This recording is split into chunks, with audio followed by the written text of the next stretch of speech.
Oh my goodness, Katt Williams just confirmed what we all suspected. 50 Cent removed 7 major names from the Netflix Diddy documentary.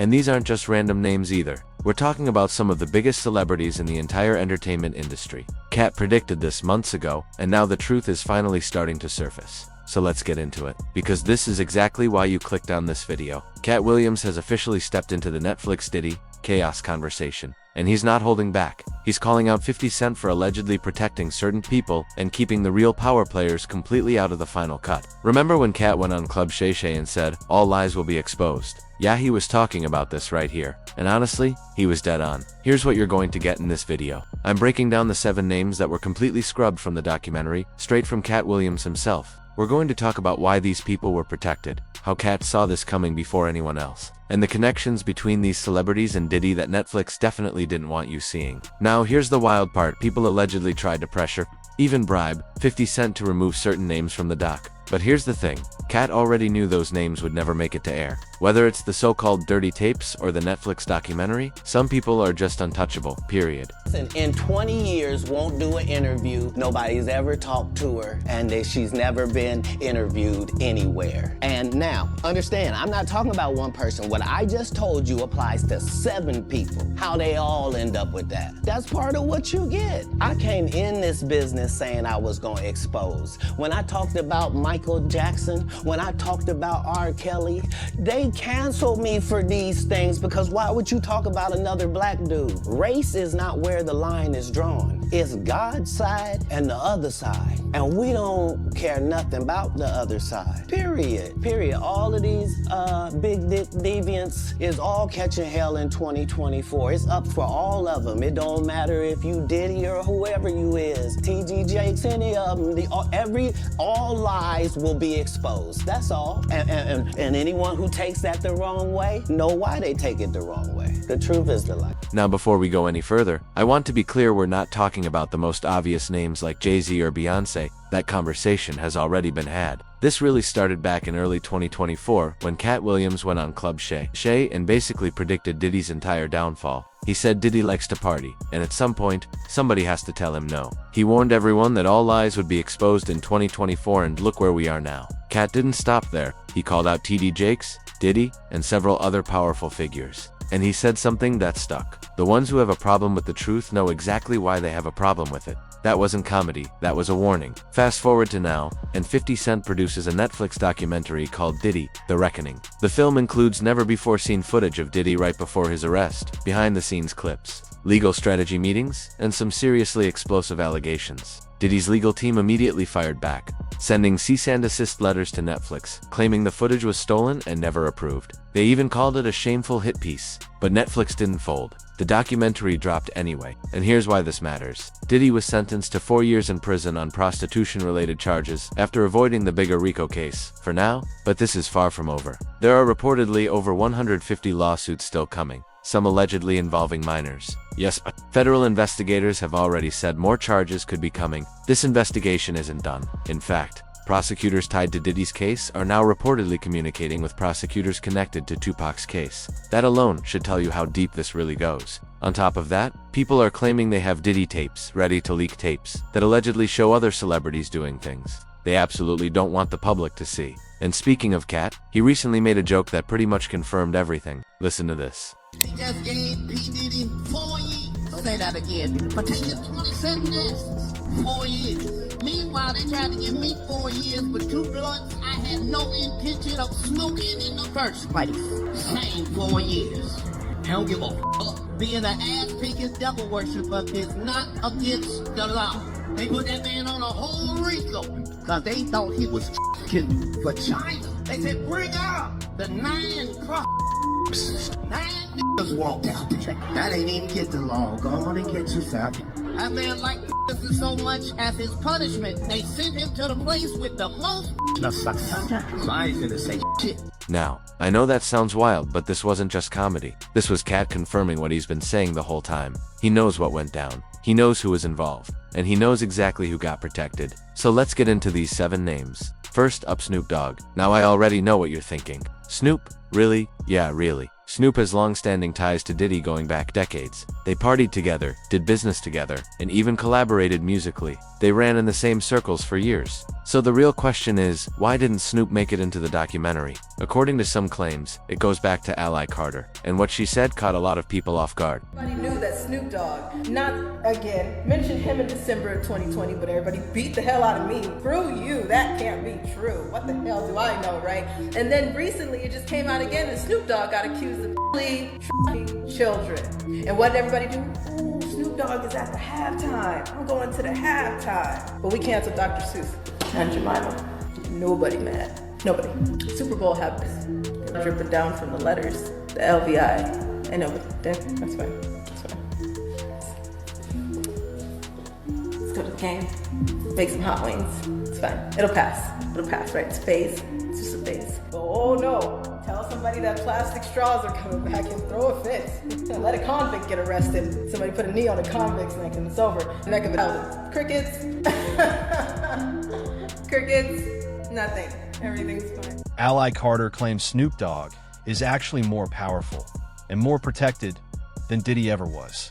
She says she mentioned Snoop as far back as December 2020, and instead of being heard, she was attacked. People called her a liar, told her to be quiet, but she kept talking. Here's the part that really makes people uncomfortable. Snoop was accused of being involved in transporting young people for inappropriate activities. You'd think that would be front-page news, right? Investigations, outrage, something. But what happened instead? Nothing. No major fallout. No public consequences. In fact, Snoop went on to perform at the Super Bowl halftime show. Let that sit for a second. A man facing those kinds of accusations still stood on one of the biggest stages in America.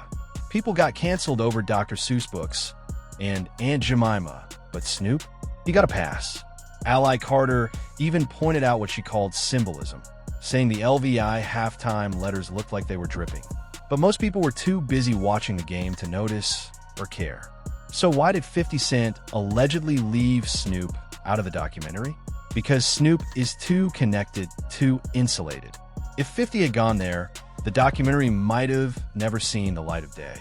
In hip-hop, some names are just untouchable, and many believe Snoop is one of them. Which brings us to the next name, Kevin Hart. Now Kevin's case is interesting because he's spoken on the Diddy situation, but always very carefully. Kevin used to attend Diddy's infamous Puffy flavor camps. And if you know, those were wild times. Kevin was firmly in the inner circle back then. There's even that viral Frosted Flakes clip that suggests Kevin knew way more than he ever said out loud. I want to thank you. Come here. Don't sit on the bed at night. No homo. No, just don't get close to the bed. Don't get close, but it's just like, yo, we want to thank you for hosting the thing, man. It's been a pleasure. You didn't have to do it, and you did it. No, I definitely didn't have to do it. I definitely didn't have to. First and foremost, I'm not getting in the bed. Shout out to him and what he did. I'm just gonna, if we can, let's just put the camera a little this way, just so we're not. I don't want my shot to even, I don't want it to come close to the bed at all. I should look like he fresh off a goddamn plane. I should. Fresh off the guard stage. That's my brother right here from day one. We used to wake up and, pause, but like that's how.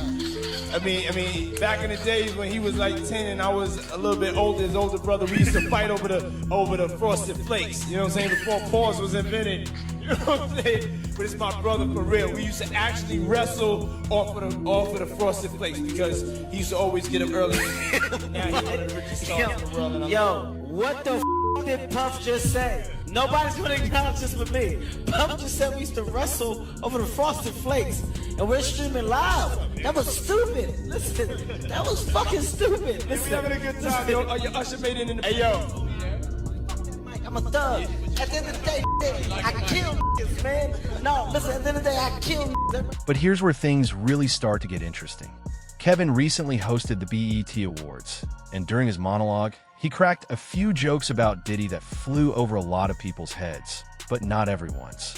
On the surface, it sounded like regular Kevin Hart humor. But if you really listen, those jokes were loaded. He referenced after parties, made comments about things getting slippery, and even shut them down altogether. That wasn't random. To a lot of viewers, it sounded like Kevin was saying more than he was allowed to say, without actually saying it. And that's why his name matters in this conversation. For somebody to invite him in. Hey, Don't do it. Okay? We all saw the movie Sinners. Don't let his here. So he can bite somebody. So he can bite Playboy Cardi again, okay? Playboy Cardi definitely been bit. Something happened. Playboy Cardi's been bit. I know he has. Nobody let Kanye in. No! Tonight, I will do my part. Everybody will get flowers. I'll do my part to make sure that I put us on a high pedestal, man. Also, I'm gonna do my part. I'm shutting down the idea of after parties. No after parties tonight, okay? None. Take your home after this. That's why I did it on a Monday. I did it on a Monday. People gotta go to work tomorrow. No after parties. That's where it's slippery at them after parties. Okay? We're learning a lot about people, ain't we? We're learning a lot. God is good all the time.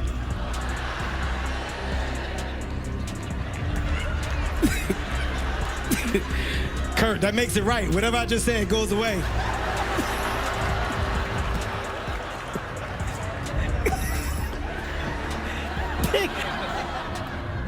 Funny.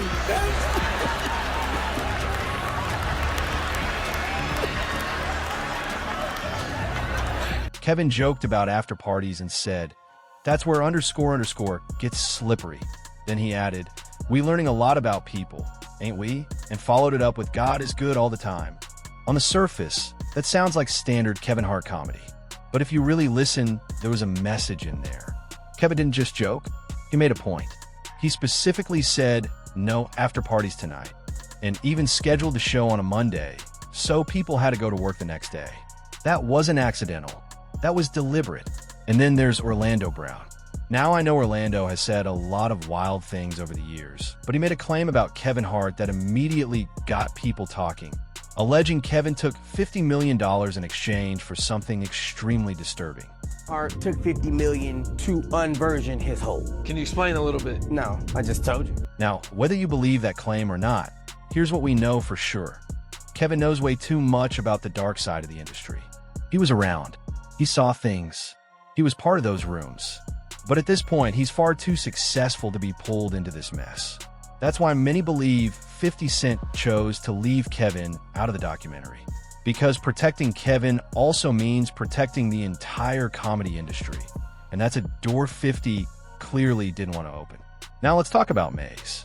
This one is especially frustrating. Maze was one of Diddy's closest people during the Bad Boy Records era. He was at the center of everything. The parties, the business, the music. If anyone knows where the bodies are buried, it's Maze. But here's the issue. Maze is silent. And not just quiet, suspiciously silent. It took him 10 years to get out of his contract with Diddy. 10 years. And even after finally getting free, he still refuses to speak negatively about him. There's that V103 interview where Diddy brought Maze into the studio with what he called dirty money, and the entire exchange fell off. No, this is freedom paper. No, I said the rule.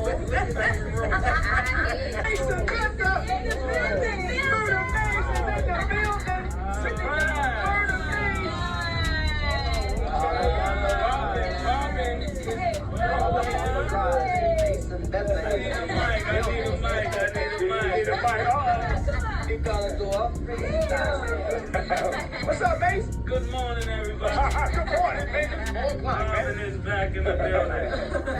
What up, Batman? What up, Mace? How you doing, boy? Better than I look.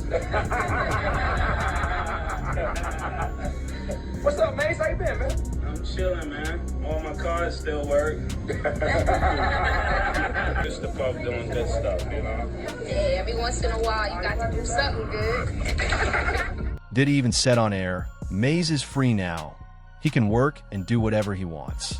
But the way Maze reacted told a different story. He looked nervous, shocked, almost overly grateful. Maze literally said, "It took me 10 years to get this paperwork right here." He seemed stunned that Diddy actually gave his publishing rights back. He even joked, "I ain't used to Puff doing good stuff." Think about that for a second. A man who worked closely with Diddy for decades was surprised when Diddy finally did something positive for him. That alone says a lot. So why did 50 Cent leave Maze out of the documentary? Because Maze is either too afraid to speak, or he's still under some kind of influence. His silence raises questions. He knows everything, yet says nothing. Including him would have forced people to ask why he won't talk and what Diddy might still have on him. So 50 made the call to leave Maze out entirely. Now we gotta talk about Meek Mill, and I'll be honest, this one gets messy. Meek has been around Diddy and the industry elite for years. Rumors have followed him for a long time, but nothing solid until recently. And once again, Orlando Brown stirred the pot, saying, "You can't unreceive what your butthole received." Mill came out saying that he'll pay somebody $100 grand to investigate that he has nothing to do with anything with Diddy. You can't take back what your butthole received. That sounds crazy, I know, but Orlando has been calling people out for years, and sometimes, uncomfortably, he ends up being right. Meek's name kept coming up in these conversations. Then things took an even stranger turn when an alleged audio recording surfaced online. People claimed one of the voices in that clip sounded like Meek Mill, and the other allegedly sounded like Diddy himself. Real rap. You think that audio that they put out was real? Yeah, that was Nicki put that out there. That Nicki recorded that at the freak off in the Calabasas. She been waiting to drop that shit on Meek. She just wasn't gonna tell nobody it was Diddy.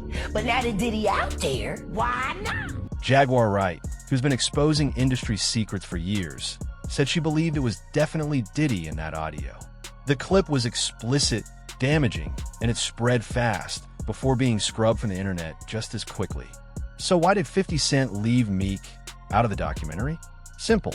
That audio was never officially verified, including it would have opened the door to massive lawsuits. Meek is still active, still powerful, and backed by serious legal teams. Netflix could have been sued into the ground. So 50 made a business decision. Avoid the legal nightmare rather than include something that couldn't be proven 100%. And now we get to Justin Bieber. This one is different. Justin isn't being framed as a perpetrator. He's viewed as a victim. Justin lived with Diddy when he was still a teenager. There are old clips of Diddy saying he had custody of Justin for 48 hours. And if you watch those videos back, young Justin looks visibly uncomfortable. So why isn't Justin in the documentary? Because 50 Cent chose to protect him. Recently, paparazzi asked Justin about the documentary, and his response was honestly heartbreaking. Y'all, paparazzi spoke to Bieber, and all he had to say recently was that, "Don't ask me about that man ever.